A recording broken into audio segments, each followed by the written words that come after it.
Stay tuned for Lester Smith. He's got the news.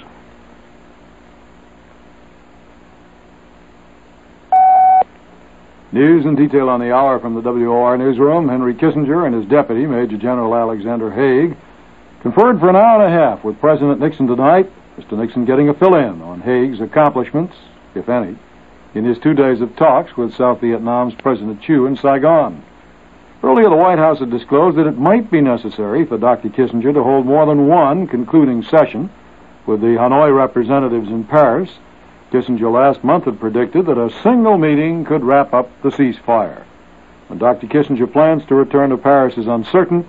When pressed as to whether it would be this week, White House News Secretary Ron Ziegler declined to answer yes or no. Not a word from Cuba on whether it intends to return the ransom money seized from the Southern Airways hijackers, money reported to be in the neighborhood of $2 million. In fact, the Castro government is keeping quiet about the whole affair, beyond saying that the hijackers were quickly apprehended.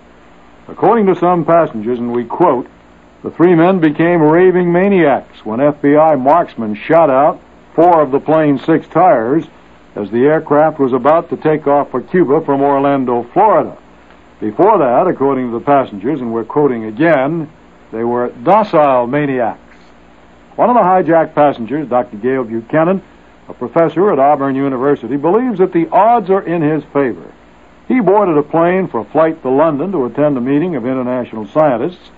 The odds against a second hijack, he declared, are prohibitive. There was a sharp give and take between China and the Soviet Union at the UN today. First, Peking's deputy foreign minister denounced the Soviet proposal that UN members go on record renouncing the use of force as a fraud.